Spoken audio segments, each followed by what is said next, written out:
एक भारतीय नायक जिससे थर थर कांपते चीन और पाकिस्तान, जिसने धारा 370 हटाया, देश का सिरदर्द मिटाया। आज हम ला रहे हैं वीर बालक अनिकेत की कहानी। भारत की शान प्रधानमंत्री नरेंद्र मोदी की कहानी।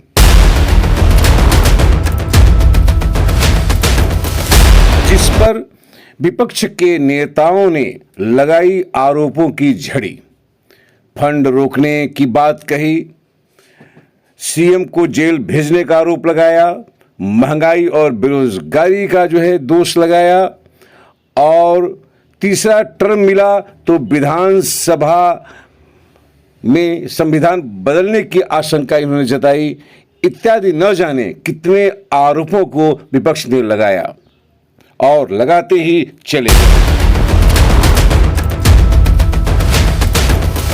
जिसको हराने के लिए विदेशी शक्तियों ने भी तरह तरह के हथकंडे अपनाए।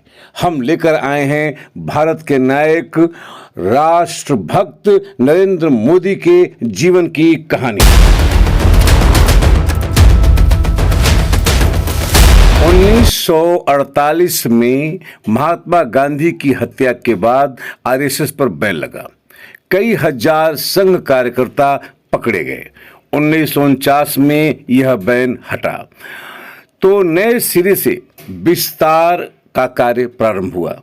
जमीनी कार्यकर्ता तैयार किए गए। इसी में 1958 में नरेंद्र मोदी एक समर्पित संघ कार्यकर्ता के रूप में सामने आए। नरेंद्र मोदी ने वडनगर में एक समर्पित संघ कार्यकर्ता के रूप में संघ का कार्यभार संभाला।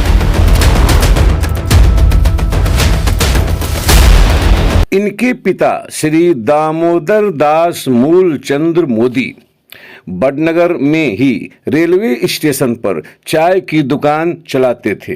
बालक नरेंद्र समय के साथ अपने पिता के कार्य में भी सहयोग करते थे और भरपूर मदद करते थे। बालक नरेंद्र का डिबेट और रंगमंच में अच्छी रुचि थी।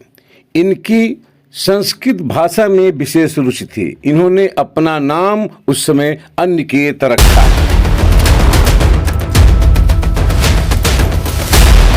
बचपन में शर्मिष्ठा झील में खेलते समय मगरमच्छ से लड़ बैठे, जिसमें इनके शरीर पर घाव हो गए। इन्हें 9 टांके लगाने पड़े। 13 वर्ष की उम्र में ब्राह्मणवाड़ा गांव की यशोदाबेन के साथ इनका विवाह हुआ और 17 वर्ष की उम्र में इन्होंने घर छोड़ा। ग्रेजुएट न होने के कारण उस समय बेल्लूर मठ में श्री रामकृष्ण मिशन में यह जाकर के संन्यास नहीं ले सके। इसके बाद का समय उन्होंने हिमालय के गरुड़ चट्टी में बिताया।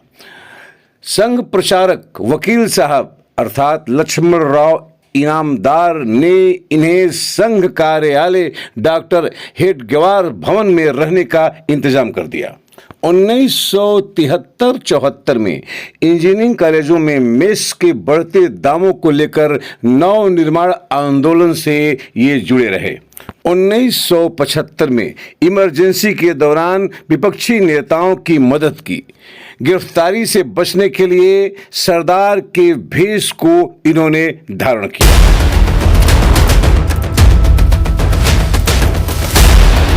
1979 में मोरबी मच्छु नदी का डैम टूट गया।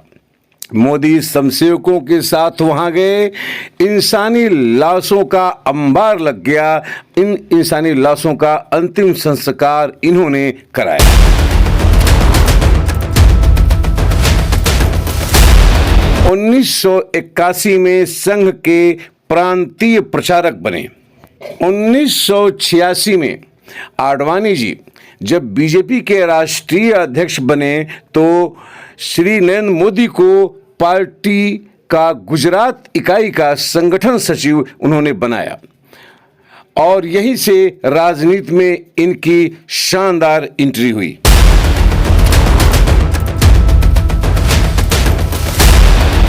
आज भारत के यशस्वी प्रधानमंत्री श्री नरेंद्र मोदी जी तीसरी बार प्रधानमंत्री पद की शपथ लेने के लिए जा रहे हैं।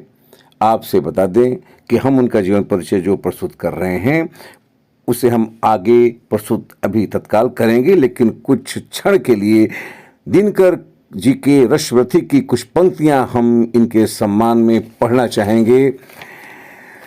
सच है विपत्ति जब आती है कायर को ही दहलाती है, शूरमा नहीं विचलित होते, क्षण एक नहीं धीरज खोते, विघ्नों को गले लगाते हैं, कांटों में राह बनाते हैं, मुख से न कभी उफ कहते हैं, संकट का चरण लगाते हैं, जो आ पड़ता सब सहते हैं, उद्योग निरत नित रहते हैं। इस महावीर महापुरुष के संज्ञा का संबोधन है नरेंद्र मोदी।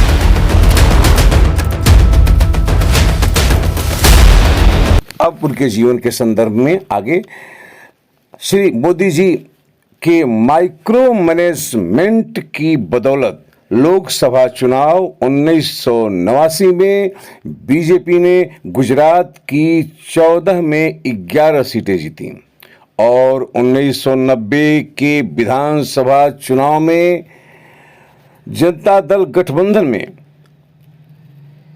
182 में से 68 सीटों पर जीत हासिल की। 1990 में सोमनाथ से अयोध्या तक भारतीय जनता पार्टी के राष्ट्रीय अध्यक्ष श्री लाल कृष्ण आडवाणी जी की देख रेख में रथ यात्रा निकाली गई। गुजरात में रथ यात्रा की जिम्मेदारी नरेंद्र मोदी जी को मिली। 1991 में श्री मुरली मनोहर जोशी ने कन्याकुमारी से श्रीनगर तक एकता यात्रा निकाली। इसकी जिम्मेदारी संभाली नरेंद्र मोदी ने।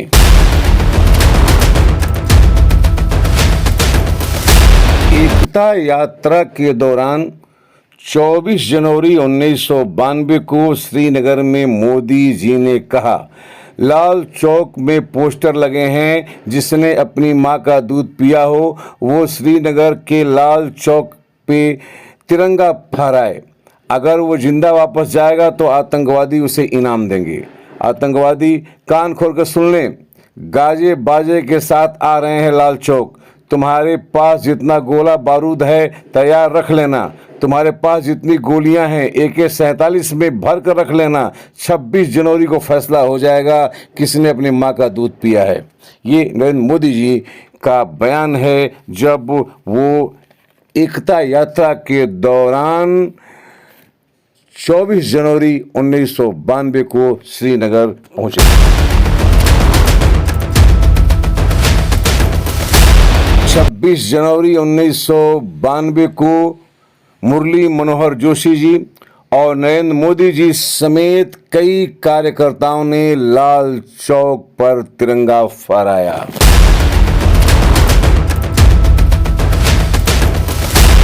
इसके बाद नरेंद्र मोदी जी को दिल्ली में राष्ट्रीय सचिव बनाया गया। अटल जी के आदेश से 7 अक्टूबर 2001 को नरेंद्र मोदी जी को गुजरात के मुख्यमंत्री पद की शपथ दिलाई गई।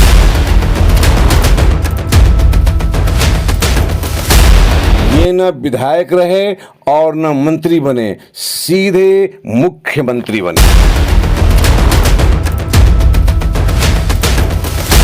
मोदी जी ने गुजरात में व्यापार मॉडल को बढ़ावा देकर देश भर का मुद्दा बना दिया।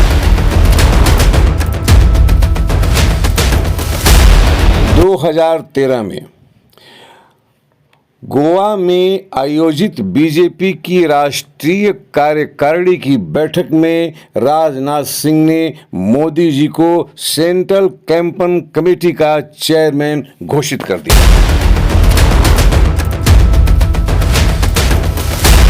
13 सितंबर 2013 को बीजेपी संसदीय बोर्ड की मीटिंग में नरेंद्र मोदी जी को प्रधानमंत्री कैंडिडेट के रूप में घोषित कर दिया गया।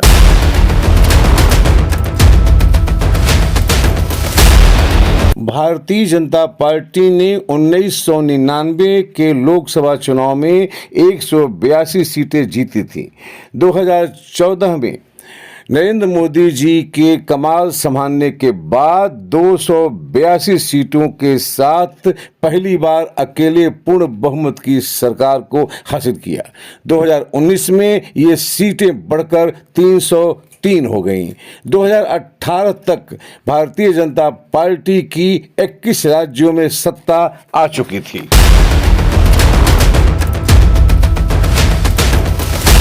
2024 में यशस्वी प्रधानमंत्री श्री नरेंद्र मोदी जी पुनः प्रधानमंत्री पद का शपथ लेने के लिए आज तैयार हैं, आज शपथ लेने वाले हैं। हम आपसे बता दें कि इनके शानदार कुछ कार्य हैं जो हमेशा चमकते रहेंगे। जैसे पहला, भव्य राम मंदिर का निर्माण इनके कार्यकाल में पूरा हुआ। पूरा क्रेडिट नरेंद्र मोदी जी को दिया जाता है। दूसरा, आर्टिकल 370 खत्म करने जैसा कदम इन्होंने उठाया, इसका संपूर्ण क्रेडिट नरेंद्र मोदी जी को जाता है। अर्थव्यवस्था जो 10वें स्थान पर थी उसे 5वें स्थान पर लाने का कार्य नरेंद्र मोदी जी ने किया, इसका भी श्रेय नरेंद्र मोदी जी को जाता है। कोरोना महामारी को रोकने के लिए लॉकडाउन लगाकर उस पर इन्होंने नियंत्रण करने के लिए जो कदम उठाए, उसका भी श्रेय नरेंद्र मोदी जी को जाता है। मोदी जी की छवि एंटी करप्शन की है। वो न तो करप्शन के समर्थक हैं और न ही करप्शन करने देते हैं। संपदा न्यूज भारत के यशस्वी प्रधानमंत्री श्री नरेंद्र मोदी जी के इस तीसरे शपथ ग्रहण समारोह के दिवस पर उनको और समस्त भारतीय जनता पार्टी के कार्यकर्ताओं को और भारत की जनता को शुभकामनाएं व्यक्त करता है।